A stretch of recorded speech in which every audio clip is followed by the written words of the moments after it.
Hey guys, welcome to the Daily Word Bible Study, a plain and simple book by book, chapter by chapter, and verse by verse study through the entire Bible. Currently, we are in Proverbs chapter 14.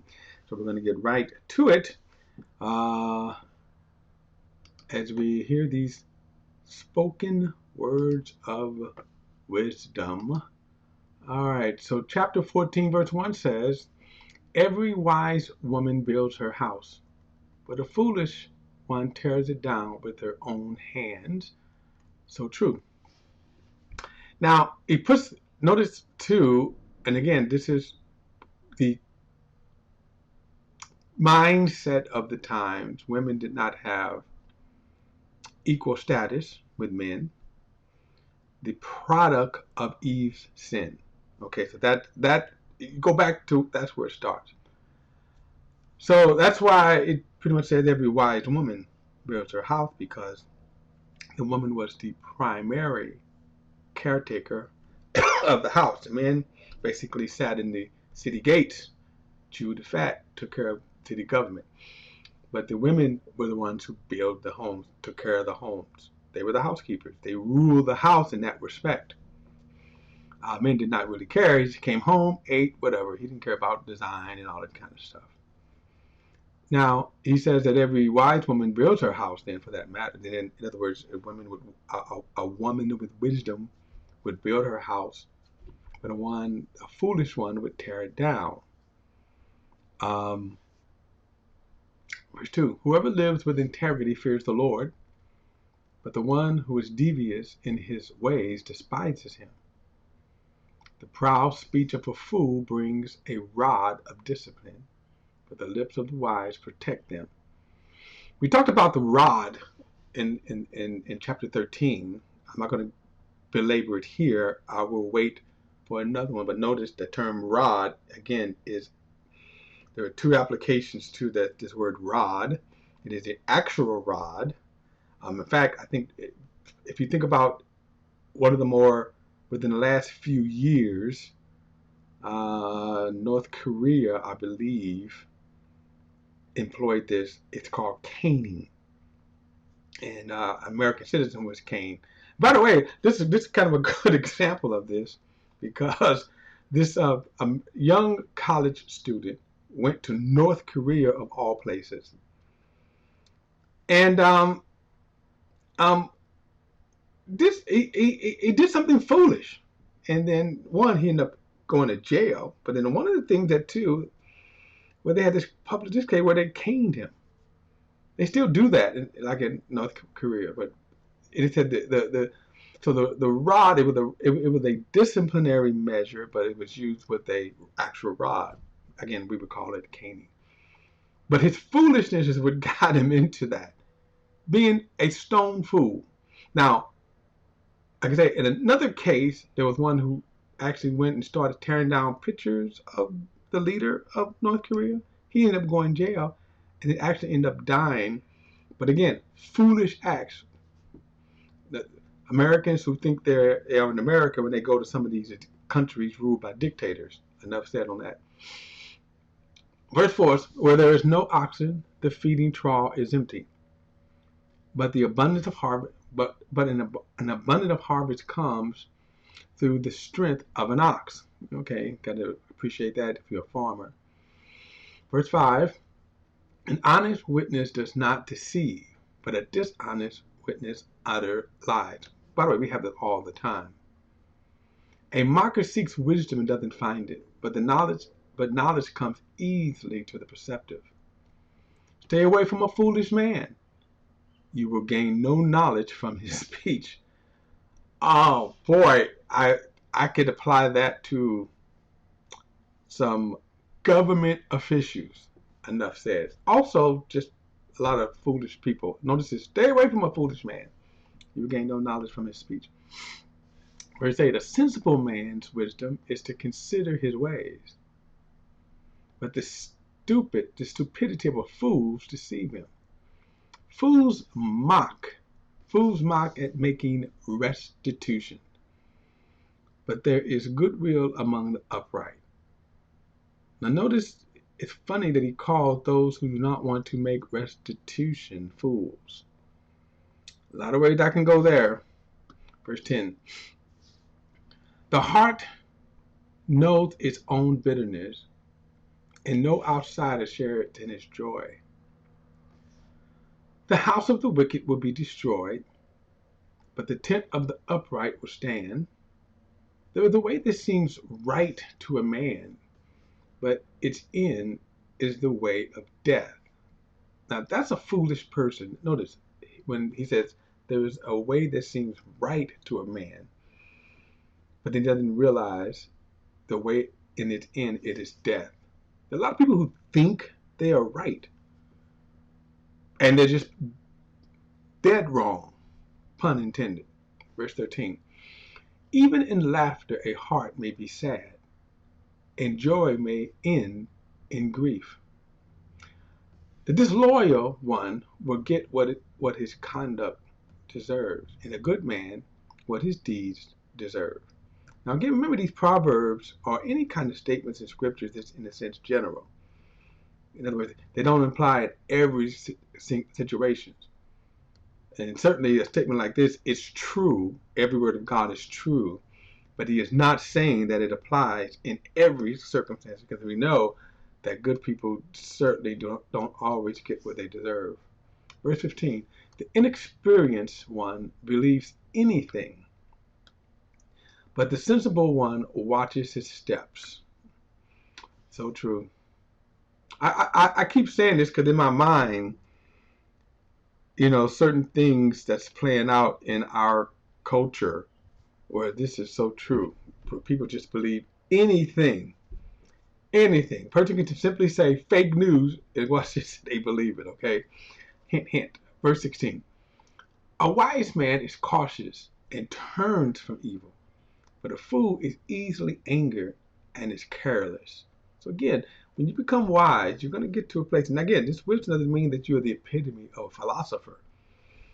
But just again, when certain things in life, you say that a wise man is cautious, and then what? He turns from evil, won't go down that path.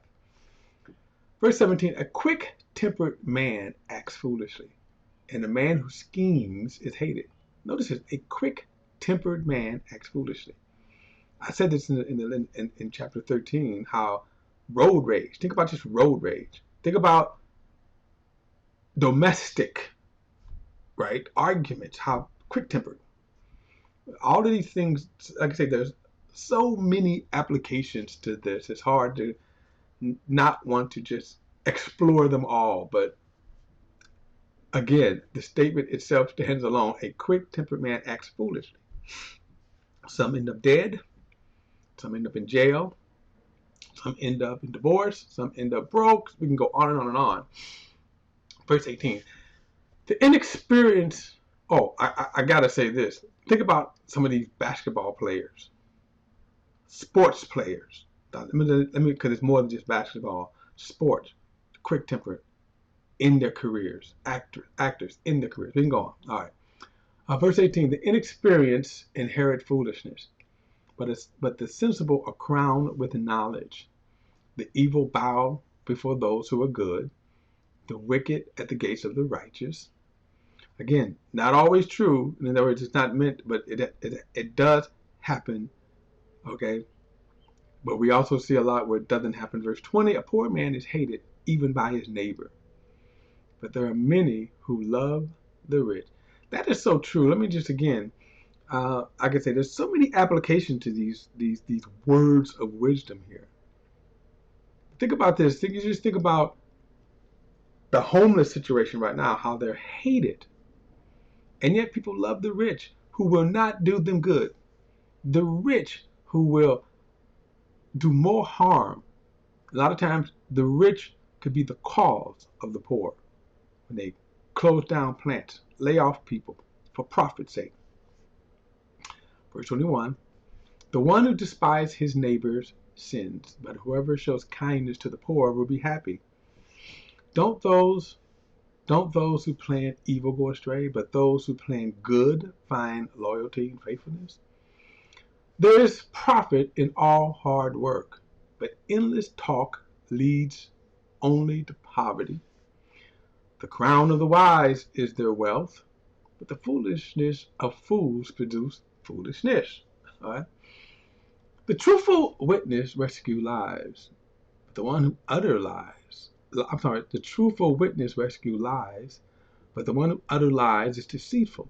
The fear of the Lord is in the fear of the Lord one has strong confidence, and his children have a refuge. The fear of the Lord, the fountain of life, turning people away from the snares of death. A large population is a king's splendor, excuse me, but a shortage of people is a ruler's devastation. In other words, the more people, the more glory, the more splendor. We see that in churches. The larger the church congregation, the more esteem the pastor has. Verse 29, a patient person shows great understanding, but a quick-tempered one promotes foolishness. The tranquil heart is life to the body, but jealousy is rottenness to the bones. Now, there's a lot to be said about jealousy. Jealousy is one of these uncontrolled rages. It leads to a lot of ruin of people. Verse 31. The one who oppresses the poor person insults his maker, but the one who is kind to the needy honors him. Now, you see a lot of statements made to being kind to the poor. Contrast that to how sometimes people look at, for example, the homeless. There's a lot to be said about that. We will address it in one of the statements as far as the poor is concerned. In other words, there are two sides to it. What he's talking about here is just being kind to people who are poor. In other words, don't judge them why they're poor. That's kind of irrelevant at the point they're poor.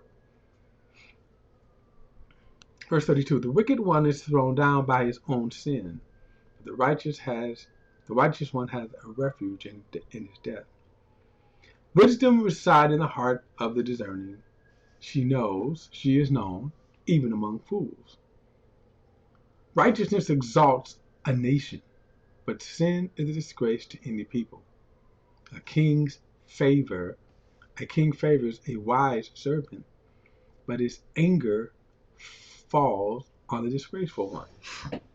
Now, I was going to try to do number 15, but I have to go back and answer. I'm going to go back in verse 34 and 35. One, a king favors a wise servant. Now, again, remember, these are words of wisdom here. And then they are words of wisdom in a general sense. However, if you wanted to do what people do and say, let's extract principles. One, the term servant, and then you can say, well, let's make it a employee.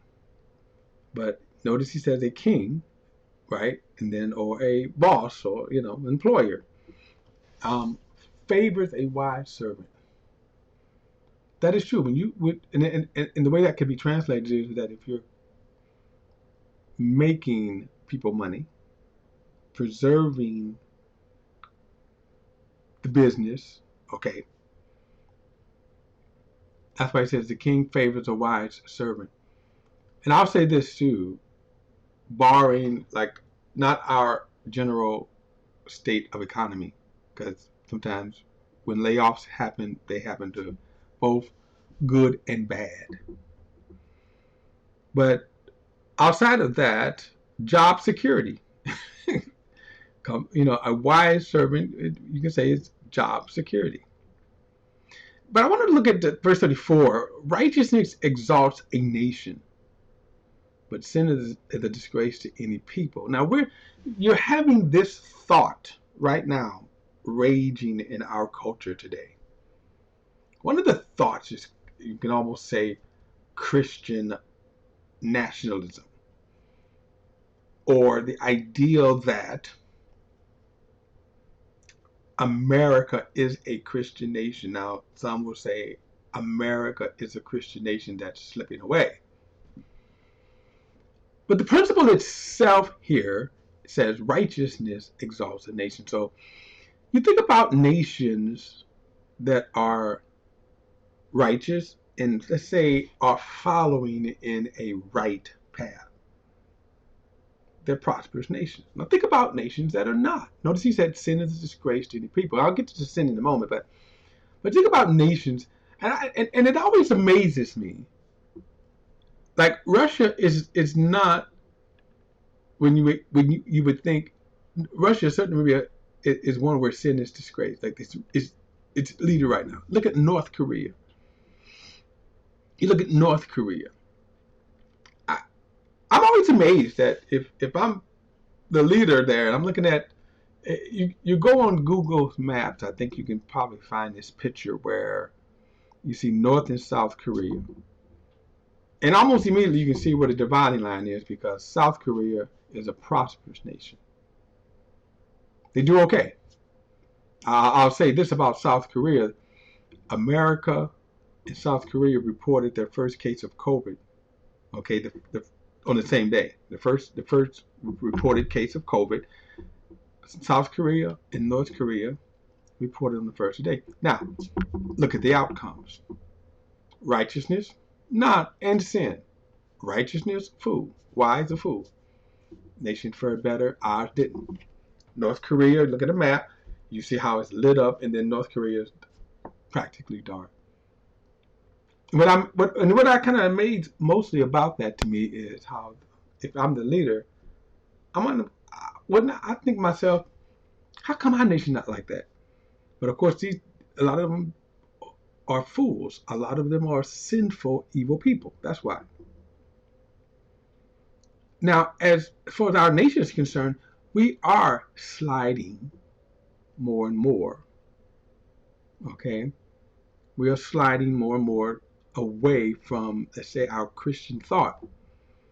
America was never a Christian nation, but there were certain Christian principles, without a doubt,